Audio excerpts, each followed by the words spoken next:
Hi students, I am Dr. Laya A.B., Assistant Professor of S&M Training College, Muthukunnam. And today we are going to discuss the topic Grievance Redressal Cell. Now what are grievances? A grievance is a complaint that have been formally registered in accordance with the grievance procedure. Every institution provides a mechanism to the students and its stakeholders for the redressal of grievances with regard to their complaints on academic or non-academic matters. For this, a grievance redressal cell is formed as per the norms and procedures laid down by the government or the management. 4 പേര് ഒന്നിച്ച് കൂടി അവിടെ 40 അഭിപ്രായമായിരിക്കും. അപ്പോൾ സ്വാഭാവികമായിട്ടൊരു institution work ചെയ്യുമ്പോൾ അതിനകത്ത് ഒരുപാട് complaints വരാൻ chance ഉണ്ട്. അതിൻ്റെ പേരിൽ ഒരുപാട് പേർക്ക് ഒത്തിരി വിഷമങ്ങൾ തോന്നാൻ ചാൻസ് ഉണ്ട്. അപ്പോൾ അങ്ങനെ തോന്നുന്ന എല്ലാ വിഷമങ്ങളെയും നമ്മൾ ഗ്രീവൻസ് എന്ന് പറയില്ല. പക്ഷേ ഒഫീഷ്യലി ആ ഫോർമാലിറ്റി ഫോളോ ചെയ്യുന്ന രീതിയിൽ, ഗ്രീവൻസ് പ്രൊസീജിയർ ഫോളോ ചെയ്യുന്ന രീതിയിൽ നമ്മൾ രജിസ്റ്റർ ചെയ്യുന്ന കംപ്ലയിൻറ്റിനെ we can call it as a grievance. And എല്ലാ ഇൻസ്റ്റിറ്റ്യൂഷൻസിനും there is a mechanism for its students as well as all its stakeholders. ആ ഇൻസ്റ്റിറ്റ്യൂഷനുമായി ബന്ധപ്പെട്ടിട്ടുള്ള എല്ലാവർക്കും വേണമെങ്കിൽ അത്തരമൊരു കംപ്ലയിൻറ്റ് അല്ലെങ്കിൽ അവരുടെ ഒരു ഗ്രീവൻസ് ഉണ്ടെങ്കിൽ അത് രേഖപ്പെടുത്താനായിട്ട്, അത് അക്കാഡമിക് മാറ്റേഴ്സിലായിരിക്കാം or it can be non academic matters, പക്ഷേ അത് രേഖപ്പെടുത്താനായിട്ടൊരു സെല്ല് രൂപീകരിക്കുകയും അതിൻ്റെ പ്രൊസീജിയർ അനുസരിച്ച് അത് വർക്ക് ചെയ്യുകയും അതിനൊരു സൊല്യൂഷനിലേക്ക് പോവുകയും ചെയ്യും. So next we can pass on to the objectives of grievance redressal cell. Now the main objective is to attend the grievance of students, teachers, non-teaching staffs, parents or any other stakeholders of the school. ആർക്കൊക്കെയാണോ അവിടെ ഇത്തരം ചില grievances ഉള്ളത്, it may be students, it may be teachers or non teaching staff, parents or ഈ ഇൻസ്റ്റിറ്റ്യൂഷൻ്റെ ഗുണഭോക്താക്കളായിട്ട് വരുന്ന ആരൊക്കെ ഉണ്ടോ അവർക്ക് ആർക്ക് വേണമെങ്കിൽ അത്തരം രീതിയിൽ ഒരു ഗ്രീവൻസ് ഉണ്ടെങ്കിൽ ആ ഗ്രീവൻസിനെ അറ്റൻഡ് ചെയ്യുക എന്നത് തന്നെയാണ് ഗ്രീവൻസ് റിഡ്രസലിൻ്റെ ആദ്യത്തെ ചുമതല എന്ന് പറയുന്നത്. Then to redress the academic and non-academic grievances of all the stakeholders or the beneficiaries of the school. So it not only deals with the academic matters but it also deals with the non-academic grievances. Then to provide a platform for the students and stakeholders to point out the problems regarding the academic and non-academic matters. അതാണ് grievance redressal സെല്ലിൻ്റെ ഏറ്റവും വലിയ ഗുണം. അതാണ് ഒരാൾക്ക് ഇത്തരം രീതിയിലൊരു platform, നമുക്ക് ഉണ്ടായിട്ടുള്ള ബുദ്ധിമുട്ടുകളോ കംപ്ലയിൻസോ രജിസ്റ്റർ ചെയ്യാനായിട്ട് ഇങ്ങനൊരു സെല്ലുണ്ട് എന്ന് പറഞ്ഞാൽ അതിൻ്റെ മറ്റൊരു തലം ഇത്രയേ ഉള്ളൂ. ഈ ഇൻസ്റ്റിറ്റ്യൂഷൻ എന്തെങ്കിലും ഒരു പ്രോബ്ലം ഉണ്ടെങ്കിൽ ആ ഒരു പ്രോബ്ലത്തെ ചൂണ്ടിക്കാണിക്കാനുള്ള ഒരു പ്ലാറ്റ്ഫോമായിട്ട് ഗ്രീവൻസ് റിഡ്രസൽ സെൽ വർക്ക് ചെയ്യുന്നുണ്ട്. Then to uphold the dignity of the institution by promoting cordial relationship among the inmates.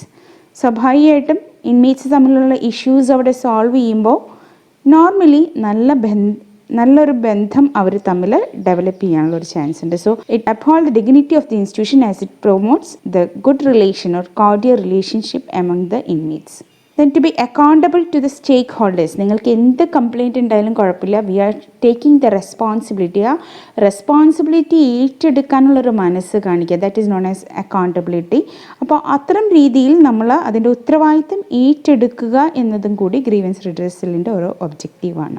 To form a platform to get suggestions for the improvement of the institution. ഇനി complaints ഉണ്ട് അല്ലെങ്കിൽ ഇത്തരം പോരായ്മകളുണ്ടെന്ന് ചൂണ്ടിക്കാണിച്ചാൽ മാത്രം പോരാ, you must frame some suggestions also. So it's a platform for getting the suggestions for the improvement of the institution. Next we can pass on to the constitution of this grievance redressal cell. എങ്ങനെയാണ് ഇതിൻ്റെ ഘടന എങ്ങനെയാണ് എന്ന് നമുക്ക് നോക്കാം. The cell is constituted by the headmaster. Headmaster is the chairman of the committee. ഇപ്പം എല്ലാ ഇൻസ്റ്റിറ്റ്യൂഷനിലും പൊതുവേ ഒരു സ്കൂളിനകത്ത് അവിടുത്തെ എന്ത് സെല്ലോ ക്ലബ്ബോ എന്തുണ്ടെങ്കിലും അതിൻ്റെ ഏറ്റവും വലിയ ചെയർമാൻ എന്ന് പറയുന്നത് എപ്പോഴും ഇൻസ്റ്റിറ്റ്യൂഷൻ്റെ ഹെഡ് മാസ്റ്റർ തന്നെയായിരിക്കും. Then a senior teacher or 3 senior teachers nominated by the staff council among which one will be preferably a lady teacher.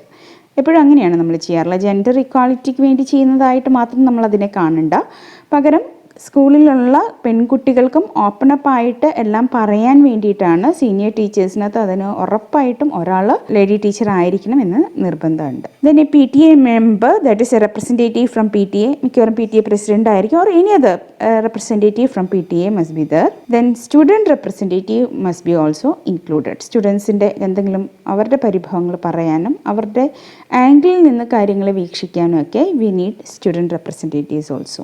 Next is a mechanism for redressal of grievances. എങ്ങനെയാണ് ഈ grievance കിട്ടിക്കഴിഞ്ഞാൽ അതിൻ്റെ സൊല്യൂഷനിലേക്ക് എത്തുന്നത് എങ്ങനെയാണ്, ആ mechanism എന്താണ് എന്നാണ് പറയാൻ പോകുന്നത്. The grievance of the stakeholders can be collected through the complaint box that is kept at the institution or through direct means as written or verbal from the aggrieved party. ആർക്കാണോ ഈ പരിഭവമുള്ളത്, ഈ ഒരു complaint ഉള്ളത്, അവർക്ക് ഒന്നില്ലെങ്കിൽ നിങ്ങളൊരു പക്ഷേ എല്ലാ ഇൻസ്റ്റിറ്റ്യൂഷനിലും അങ്ങനെ ചെയ്യണമെന്ന് ഗവൺമെൻറ് ഓർഡർ ഉണ്ട്. ഒരു കംപ്ലയിൻറ്റ് ബോക്സ് അവിടെ വെച്ചിട്ടുണ്ട്. So you can write a letter and drop it in that. Otherwise verbally പറയുകയോ റിട്ടേൺ ആയിട്ട് പറയുകയോ, ശരിക്കും റിട്ടേൺ ആയിട്ട് തന്നെ കൊടുക്കുമ്പോഴേ ആ ഒഫീഷ്യൽ ആയിട്ടുള്ള പ്രൊസീജിയർ ഫോളോ ആകുന്നുള്ളൂ. എങ്കിലും ഇത്തരം രീതിയിൽ പറയാനുള്ള ഒരു ഓപ്ഷൻ ഉണ്ട്. ഇപ്പോൾ ചില ഓപ്പൺ ഗ്രീവൻസ് റിഡ്രസൽ ഫോറംസ് നടക്കാറുണ്ട്. അപ്പോൾ അങ്ങനെ ഓപ്പൺ ഫോറംസ് ഒക്കെ ആണെങ്കിൽ നമുക്ക് വെർബലി അത്തരം ഇതിനകത്ത് ഡയറക്റ്റ് ആയിട്ട് പറഞ്ഞാലും വാക്കുകൾ കൊണ്ട് പറഞ്ഞാലും അതവിടെ മിനിറ്റ്സിൽ രേഖപ്പെടുത്തുന്നതായിരിക്കും. സോ ഈ ഒരു രീതിയിലാണ് ഗ്രീവൻസിനെ നമ്മൾ അവതരിപ്പിക്കുന്നത്. ഒന്നില്ലെങ്കിൽ കംപ്ലയിൻറ്റ് ബോക്സിൽ ഇടുക, അല്ലെങ്കിൽ റിട്ടേൺ ആയിട്ട് കംപ്ലയിൻറ്റ് കൊടുക്കുക, അതല്ലെങ്കിൽ വെർബലി ഇത്തരം ഫോറംസിനകത്ത് നമുക്ക് ഒഫീഷ്യൽ മീറ്റിങ്ങിനകത്തൊക്കെ നമുക്ക് കംപ്ലയിൻറ്റ് പറയാവുന്നതാണ്. Then all the grievances are addressed by the cell as per the stipulated norms. നിങ്ങൾ എന്ത് കംപ്ലയിൻറ്റ് കൊടുത്താലും അത് അറ്റൻഡ് ചെയ്യുക എന്നുള്ളത് ഗ്രീവൻസ് റിഡ്രസൽ സെല്ല് തീർച്ചയായിട്ടും ചെയ്യേണ്ടതാണ്. And that they will be doing as per the stipulated norms. അവരുടെ റൂൾസ് ആൻഡ് റെഗുലേഷൻസ്, അവരുടെ നോംസ് അനുസരിച്ചിട്ട് അവർ തീർച്ചയായിട്ടും അത് അഡ്രസ്സ് ചെയ്യുന്നതായിരിക്കും. And the aggrieve party has a right to appeal in case he is not satisfied with the action taken. Suppose grievance redressal എടുക്കുന്ന ആക്ഷനകത്ത് aggrieved party അത്ര സാറ്റിസ്ഫൈഡ് അല്ല, ഒരു പക്ഷേ ആളുടെ കംപ്ലയിൻറ്റിന് ആൾ ഉദ്ദേശിച്ച സൊല്യൂഷൻ അവർ തരണം എന്നില്ല. ബട്ട് ഇൻ കേസ് അവർ സാറ്റിസ്ഫൈ ചെയ്യാൻ പറ്റുന്നൊരു സൊല്യൂഷൻ പോലും ആയില്ല എങ്കിൽ then the party has all the right to appeal. So these are the mechanisms of doing this grievance redressal cell. Actually ആ ഒരു കംപ്ലയിൻറ്റ് അവിടെ വെച്ച് തീർന്നില്ലെങ്കിൽ ഹയർ അതോറിറ്റീസിലേക്ക് നമുക്ക് പോകാം. പോയിട്ട് നമുക്ക് വേണമെങ്കിൽ മാനേജ്മെൻ്റ് ആണോ ഗവൺമെൻറ് ആണോ ഹയർ അതോറിറ്റി DD അങ്ങനെയുള്ള ഹയർ അതോറിറ്റീസിലേക്ക് നമുക്ക് പോയി ഈവൻ മിനിസ്റ്റർ വരെയൊക്കെ ആയിട്ട് നമുക്ക് ആ രീതിക്ക് പോകാവുന്ന, ഇറിഗേഷൻ മിനിസ്റ്ററുമൊക്കെ ആയിട്ട് പോകാവുന്നതാണ്. അത്തരം ലെവലിലേക്കൊന്നും പൊതുവേ ഗ്രീവൻസ് റിഡ്രസൽ സെല്ലിൽ കംപ്ലയിൻറ്റ്സ് എത്താറില്ല. പക്ഷേ അങ്ങനെ ഒരു അത്യാവശ്യം വരികയാണെങ്കിൽ അങ്ങനെയും നമുക്ക് പോകാവുന്നതാണ്. Next is the functions of grievance redressal cell. So mainly they are to look into the complaints and judge its merit. Now that is an important thing that the grievance redresser should do. Complaint box കാണുമ്പോൾ ആർക്ക് എന്ത് complaint എഴുതിയിടാം. So അതിനകത്ത് എത്രത്തോളം ന്യായമുണ്ട്, അതിനകത്ത് എത്രത്തോളം ശരിയുണ്ട് എന്ന് check ചെയ്യേണ്ടത് it's a duty of the grievance redressal cell. Then to find ways and means to redress the problem. ഈ complaint അറിഞ്ഞാൽ മാത്രം പോരാ, they have to study that and they have to find out the ways and means to redress that problem. ആ പ്രോബ്ലത്തിൻ്റെ solution എന്ത് എന്നുള്ളത് ഇവർ കണ്ടുപിടിക്കണം. To find solution for the problems like physical, mental, sexual harassment from the staff. ആ ഇൻസ്റ്റിറ്റ്യൂഷനിലെ ഏതെങ്കിലും സ്റ്റാഫിൽ നിന്ന് ഇന്നതൊക്കെ വളരെയധികം കൂടി വരികയാണ്. ഈവൻ അധ്യാപകർ പോലും പലപ്പോഴും ആ ഒരു അവസ്ഥയിലേക്ക് കുട്ടികളെ എത്തിക്കുന്നതായിട്ട് ഇപ്പോൾ കണ്ടുവരുന്നുണ്ട്. അപ്പോൾ അത്തരം രീതിയിൽ ഫിസിക്കലായിക്കോട്ടെ, മെൻ്റലായിക്കോട്ടെ, സെക്ഷൽ ആയിട്ടുള്ള ഹറാസ്മെൻ്റ് ആയിക്കോട്ടെ, അത്തരം കാര്യങ്ങൾക്ക് സൊല്യൂഷൻ കാണുക എന്നുള്ളത് it is a duty of the grievance redressal cell. Then to solve the complaints regarding teaching, unethical class management, teachers partiality, incompletion of syllabus, unaccountability of teaching and non teaching staff. ഇങ്ങനത്തെ ഒരു ഇൻസ്റ്റിറ്റ്യൂഷനിൽ ഉണ്ടാകുന്ന എല്ലാ കംപ്ലയിൻസും ഈ list ചെയ്തിരിക്കുന്നത് മാത്രമല്ല, ടീച്ചിങ്ങായിട്ട് ബന്ധപ്പെട്ടതാകാം, ഏതെങ്കിലും രീതിയിൽ teacher partiality കാണിച്ച് പെരുമാറി എന്നുള്ളതാകാം, സിലബസ് കംപ്ലീറ്റ് ചെയ്യാത്തതായിരിക്കാം, അല്ലെങ്കിൽ നമ്മൾ ചെന്നപ്പോൾ ടീച്ചർ നമ്മളെ അറ്റൻഡ് ചെയ്തില്ല, അല്ലെങ്കിൽ അവർ ആ റെസ്പോൺസിബിലിറ്റി ഏറ്റെടുത്തില്ല. ടീച്ചർ മാത്രമാകണമെന്നില്ല, it can be the non teaching staff of the institution. So if they are not remaining accountable to you, you can even complain that also. So any grievance or any problem that is caused to you by the inmates of the institution, that grievance can be turned into a grievance and you can complain it to the cell. Then disputes and conflicts affecting relationship among the stakeholders of the institution. ചിലപ്പോൾ അങ്ങനെയും സംഭവിക്കാറുണ്ട്. There can be some kind of disputes and conflicts among the inmates of the institution. So in those cases also, this grievance redressal cell, they can attend these disputes and bring some solution for that. Then to solve the problems related to infrastructure and facilities, അത് ഒരുപാട് പലപ്പോഴും കിട്ടാറുള്ള ഒരു normal ലെവലിലെ ഒരു grievance ആണത്. Suppose you may not be having facilities at computer lab, ടോയ്ലറ്റിൻ്റെ facilities ശരിയാക്കണം എന്നില്ല. ഇങ്ങനെ ഒരുപാട് കാര്യങ്ങൾക്ക് you may be having different problems. So may be some problem related with the windows of the classroom, not getting good air circulation in your class. ഇങ്ങനെ ഒത്തിരി complaints ഉണ്ടാകും. If you are having any problem with regard to your infrastructure, then you can directly complaint that through your grievance redressal cell. പലപ്പോഴും പല ടോയ്ലറ്റ്സിൻ്റെ, drinking വാട്ടറിൻ്റെ, അതുപോലെ computer lab facility, ഇങ്ങനെയുള്ള കാര്യങ്ങളൊക്കെ ഇവിടെ കംപ്ലയിൻസ് ആയിട്ട് കണ്ടുവരാറുണ്ട്.